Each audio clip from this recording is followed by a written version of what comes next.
ተመልካቾቻችን ከረፍት ተመልሰናል። እየተከታተላችሁ የምትገኙት የሲኤምኤን ቴሌቪዥንና ሬዲዮ የህያው ምስክር ዝግጅታችን ነው። እንግዲህ ዛሬ ዝግጅታችን ቅድም እንደነገርኳችሁ የህያው ምስክር በፓስተር ለገሰ ለሚሳ የቀረበውን ምስክርነት የሰሙ ተመልካቾቻችን ተጨማሪ ጥያቄ በጠየቃችሁት መሰረት ተጨማሪውን ያስቀረውን ምስክርነት ክፍሎች እንደገና እየነገርን ይገኛል። ፓስተር ለገሰ መቀጠል ይችላል።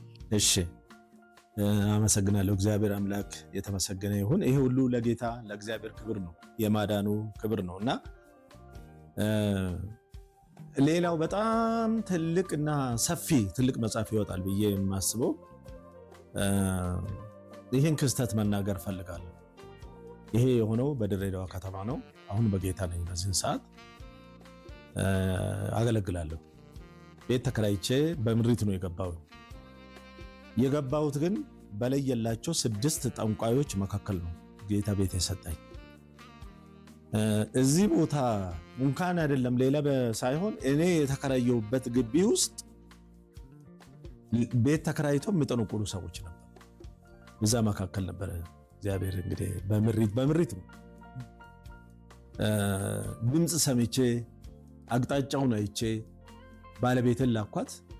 በዛ በተላከች መሰረት እውነትም ባዶ ቤት አገኘ ይገባል። ከዛ በኋላ አዲስ ታሪክ ተከሰተ። ታሪኩ ምንድነው? የመጀመሪያ በዛ አካባቢ ላይ ክርስቲያን ጴንጤ የሚባል የለም። እንኳን አይደለም ኦርቶዶክሶችም የሉም። አብዛኞቹ የሙስሊም ማህበረሰብ ናቸው። አልፎ አልፎ ደግሞ እንደዚሁ ጠብጠብ አለ።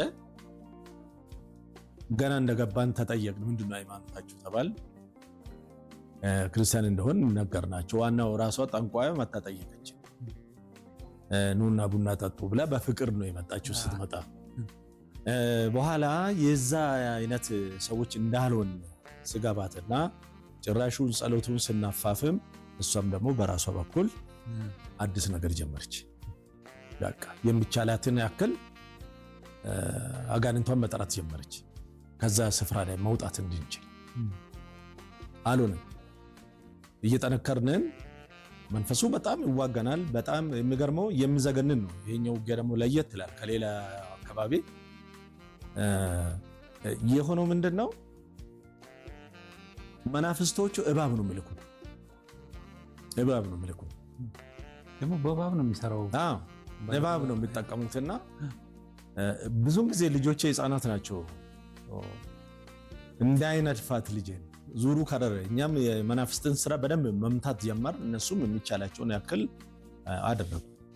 ዛሬ አሳጥሬ ነው። ይሄ በጣም ሰፊ ታሪክ ያለው እንዴት ከሞት እንደተረፍኩ እቺን ዛሬ ተናግሬ ሌላውን እንደተባለው በመጽሐፍ ብዙ ነገር ነው የሚገኘው እዚህ ውስጥ። ቀላል ነገር አይደለምና የእባብ ጦርነት ተጀመረ ማለት ነው። በእባብ ነው የሚዋጉ። መሬቱ በሙሉ እባብ ነው። በዛ ይገባል፣ በዚህ ይወጣል። አይጥ ነው የማይላክ የጉንዳን ይሄ ጥቁር ጉንዳን ከየት እንደሚያመጡት የለም እዛ አካባቢ። እሱ ሁሉ ይመጣል ይገባል። ቤት ጣረው ምናምኑ በሙሉ ቀይ እነዚህ ምስጥ የሚመስሉ ነገሮች ይመጣሉ። ብቻ እኛ ቀጠል አልሆነም። አሁን ሳይሆን ሲቀር ምን አይነት ሌላ ታሪክ አዲስ ነገር ይፈጠራል?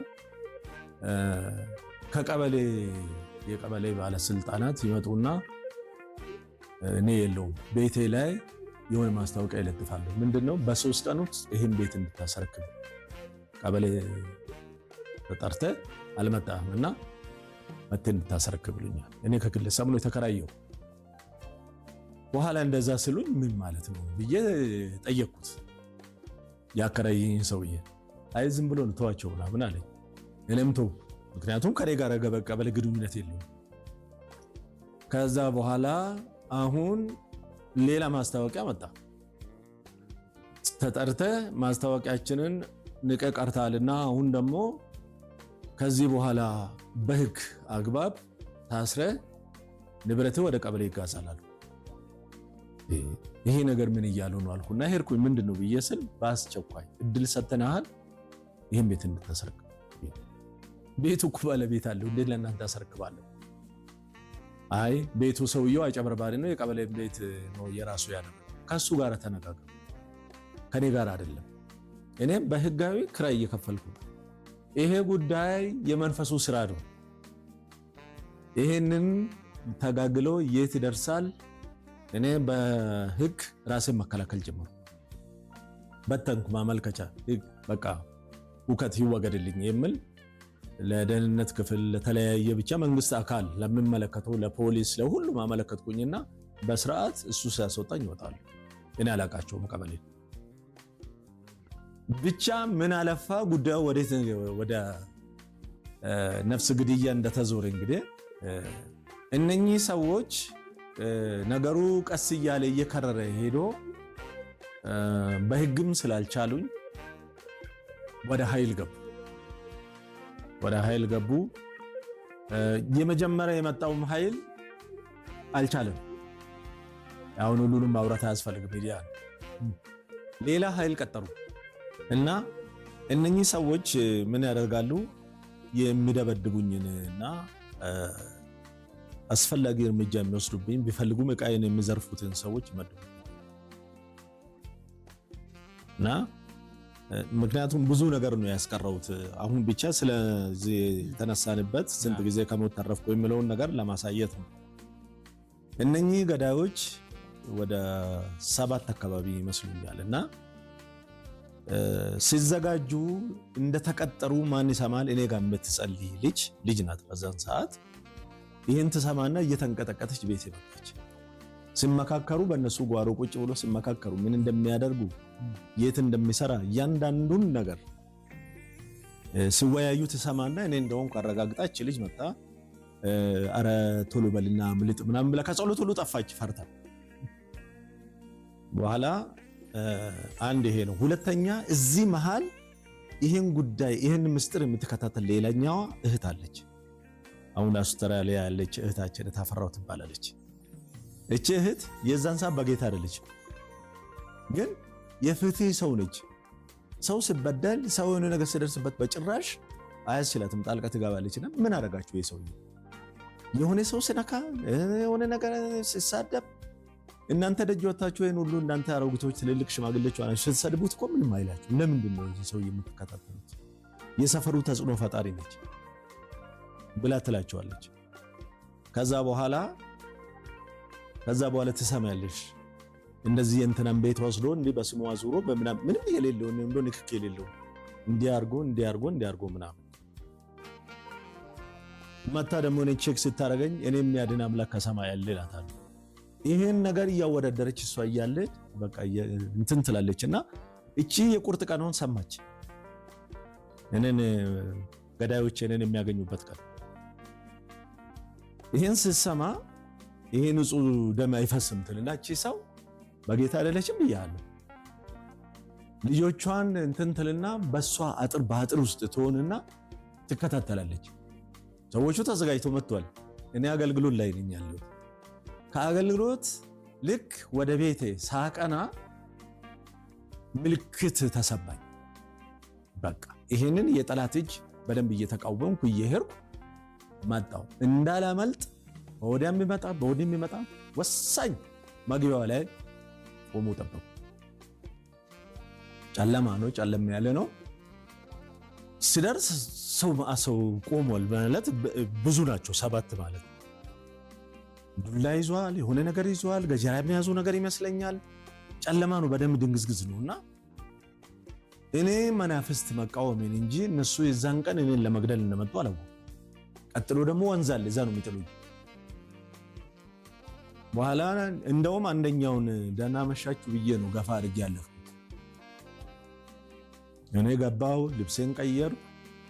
ምንም በቃ የመንፈስ አሰራር አካባቢ ላይ የታወቀ ስለሆነ ምንም ሌላ አዲስ ነገር የተፈጠረ ነገር አልመሰለኝም።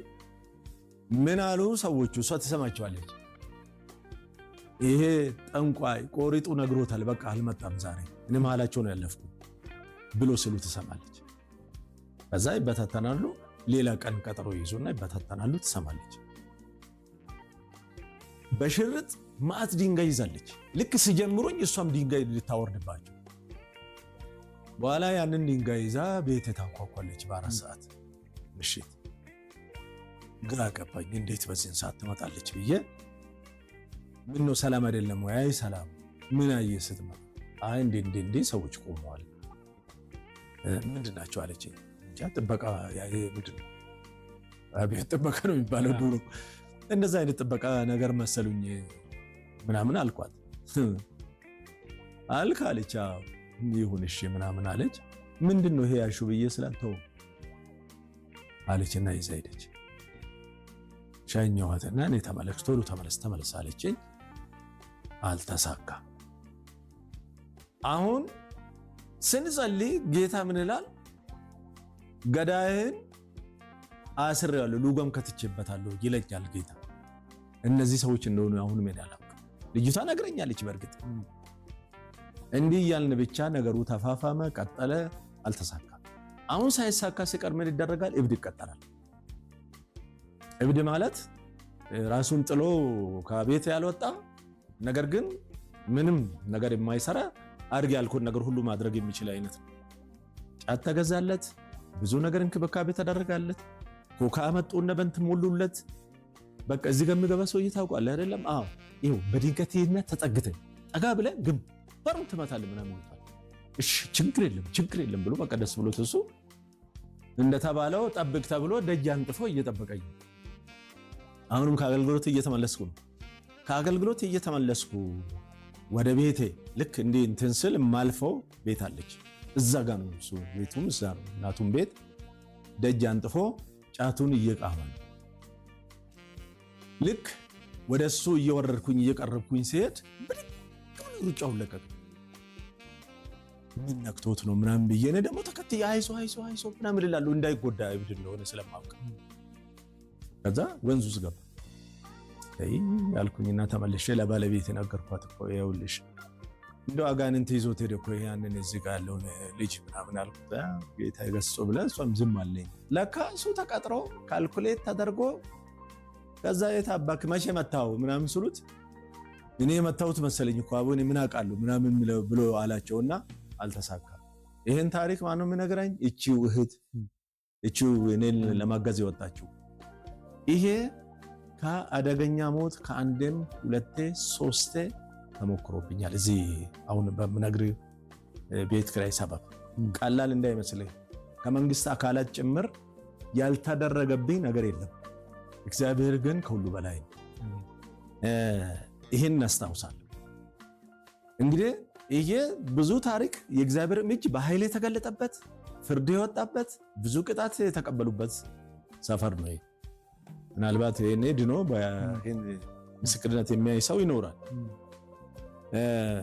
እንግዲህ ምንድነው የሆነው ታዲያ ብለን ስንል እቺ እህት መጨረሻ ላይ ጌታን አየች፣ ማዳኑን አየች፣ ወደ ጌታ መጣች። አሜን። ቤተሰቦቿን ይዛ ዛሬም በጌታ ነች። በጣም እግዚአብሔርን የምትወድ ድሮም ቅንና ለእውነት የምትቆም ነች። ዛሬ በደንብ ለይቶላት ከእውነት ጋር ወግና ብዙ ምስክርነት ያላት እህት ነች። እና አንዳንድ ጊዜ እንግዲህ በእኛ ሞት ሌሎች ሕያው ይሆናሉ።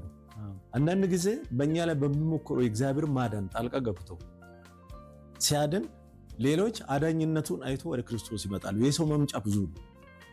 እቺ እህት የኔ ጽናት የኔ መወራረድ በእርግጥ አስገርሟታል። አትደነግጥ አለች፣ አትፈራ አለች። እኔ የፈራው ስነግሮ ምናምን ስል አንተ ሁል ጊዜ የምትነግረኝ የእግዚአብሔር ነገር ነው አለች። በቃ ከዚህ በላይ ምን አምላክ አለ ያልኩኝ መጨረሻ ላይ እና ይህንን አስታውሳለሁ። እንግዲህ እነዚህ የሞት ኃይላት በዙሪያዬ እንደ ወንዝ የከበቡኝ ነበሩ። በዚህ ነገር ሁሉ እግዚአብሔር ዝም አለ? ዝም አላለም። እሱ መጽሐፉ ሲጻፍ አብሮ ይወጣል። በጣም ትልቅ መጽሐፍ ሊወጣው የሚችለው ጉዳይ ነው ይሄ። እስከ መንግስት አካል ድረስ እንዴት እግዚአብሔር ከኔ ጋር እንደገባ፣ እንዴት እግዚአብሔር ከዳር እስከ ዳር ድረስ እንደነቀነቀ፣ ልክ ውሳኔው አልቆ ሲጨርስ አክብረኛል ልቀቁ ቤቱን አለ። እነዛ በኃይል ያቃታቸውን ቀበሌ ሄጄ ነውና ቤታቸውን ተረከቡ አልኳቸው። ጌታ ሲናገረኝ አለምን። ቀላል ፋይት አልነበረማ፣ ቀላል ጦርነት አልነበረም። ብዙ የሞት ሙከራ፣ በጣም ብዙ ሰዎች ህይወታቸውን አጥተዋል በዚህ ጉዳይ በእግዚአብሔር ቅጣት ማለት ነው።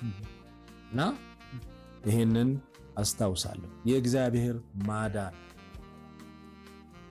የተባለው ምንድነው? ባለቤቴን ሁሉ ጊዜ እየሄዱ ይነግሯታል። እነዚህን ህፃናት እዚህ ዛፍ ላይ ነው የምናንጠለጥልልሽ ይሏታል። እኔ በሌለውበት ሄዱ ልቀው በሷ በኩል እንዲጨነቅ ማለት ነው። በሌላ በኩል ደግሞ አማላጅ ሄዱና ይህንን ቤት ያክል እኮ ጉቦ ብትሰጡ ኖሮ ቤቱ ይቀርላችሁ ነበር። እኔን ለብቻ ያባብሉኛል፣ እሷን ለብቻ ያባብሏታል። በጭራሽ አንሰጥም። የኔ ስብሰባ ለብቻ ነው። እኔ ስብሰባ ስጠሩኝ ቀበሌ ማአሰው እንዲህ ሰርክል ይሰራና እዛ መካከል ነው ያለ ሰዓት ስብሰባ። ምናልባት ቢጀምር ወይም ደግሞ ቀበሌ ቢከፈት 9 ሰዓት ነው ድሬዳዋ ሙቀት ስለሆነ እኔ የምጠራ 7 ሰዓት የኔ ልዩ ስብሰባ ነው ያለ። በጭራሽ አላደርግም። በቃ ይወራጫሉ። ይሄውና እንደዚህ አይነት ሰው ነው፣ አመፀኛ ሰው ነው፣ እኛ ብንራራለት እንዲያ ምናምን ገንዘብ አምጣ ነው። አልሰጥም። መጽሐፍ ቅዱስ ይከለክላል። ምናልባት እናንተ ቁርአናችሁን እዩ ጉቦ ብሉ አይሉም መቼም ብዬ ሰው ይላሉ፣ ያብዳሉ። እንደዛ ከእንደዚህ አይነት ኦፊሻል ከሆነ ቢጮህ የሚደርስለት የለም። ቢመጥቡ አቤቱታ ቢመጡ እኛ ጋር ነው የሚመጡ፣ ምንም ችግር የለም የተባለበት ጊዜ እንግዲህ ይሄ በመንግስት አካል ስር በቀበሌ ውስጥ ሆኖ ማለት ነው።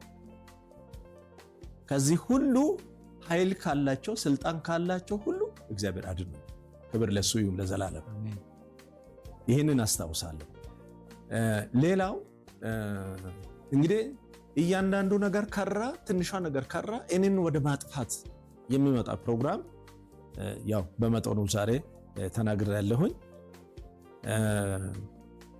እኔ ደግሞ ሰው እንዲገድል ምንድነው ሐሳብ ነው ይመጣልኝ። ሐሳብ በትንሽ ነገር ተነጋግረን የሚመጣልኝ መግደል ነው። በጌታም ሆነ በጌታ ሆኜ ራሱ ከስንት ጊዜ እግዚአብሔር ጣልቃ ገብቷል። በጌታ ሆኜ ራሱ ይሄ ነገር እየተከታተለኝ ማለት ነው።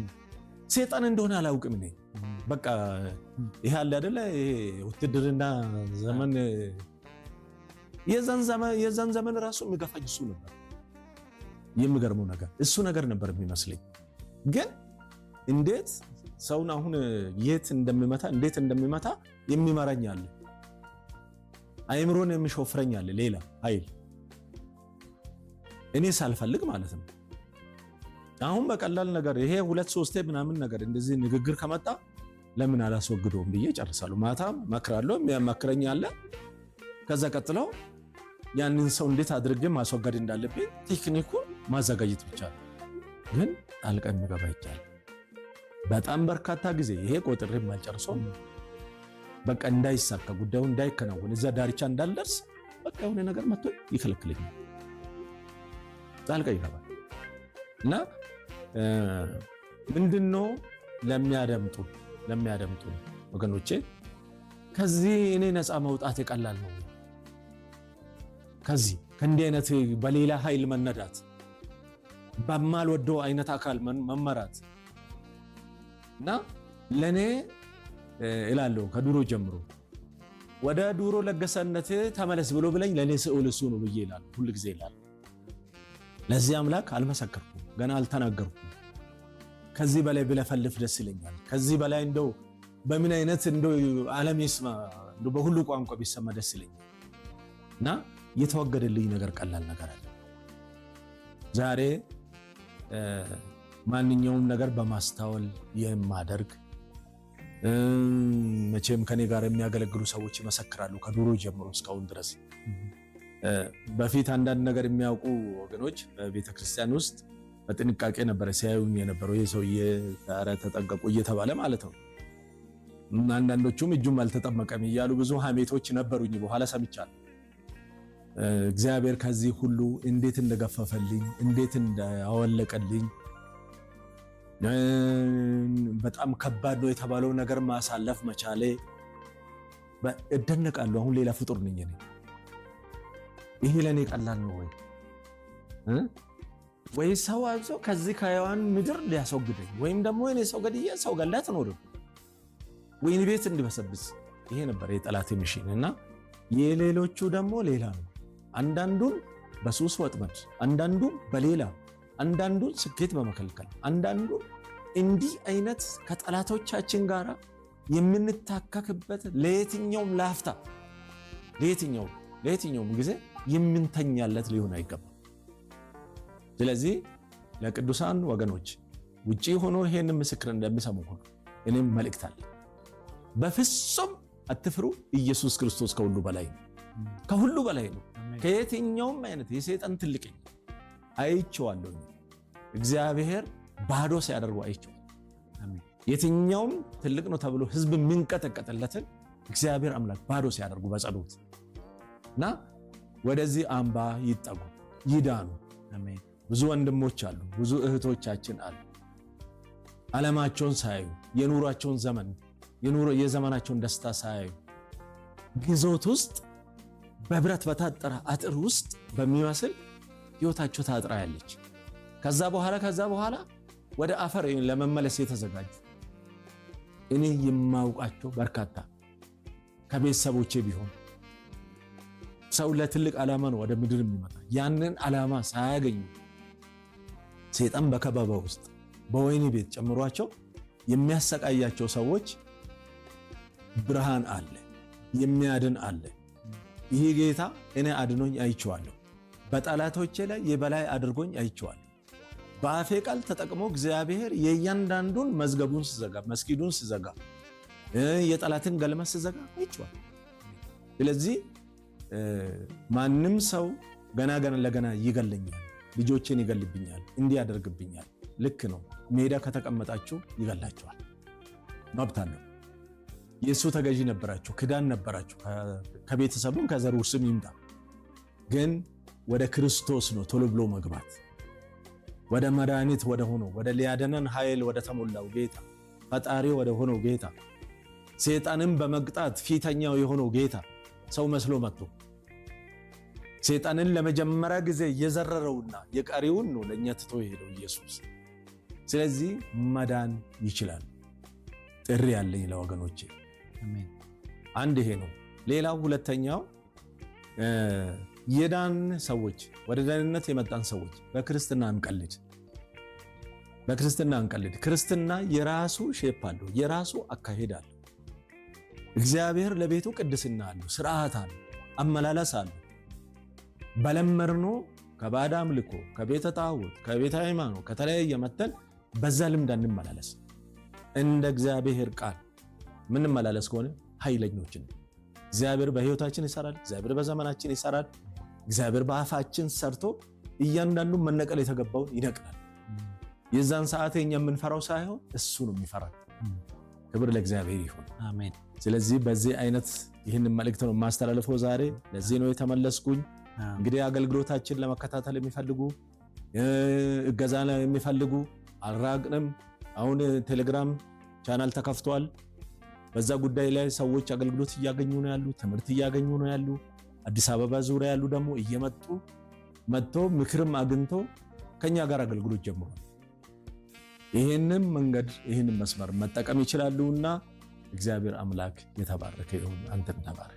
አሜን። እግዚአብሔር ይመስገን። እንግዲህ የፓስተር ለገሰ ሌንሳ የትውልድ ዓለም አቀፍ የመንፈስ ቅዱስ ታድሶ ዓለም አቀፍ የመንፈስ ቅዱስ ታድሶ አገልግሎት የሚሰጠው ጎተራ አካባቢ የምትገኙ ሰዎች እዛው ጎተራ አካባቢ ነው አይደለም?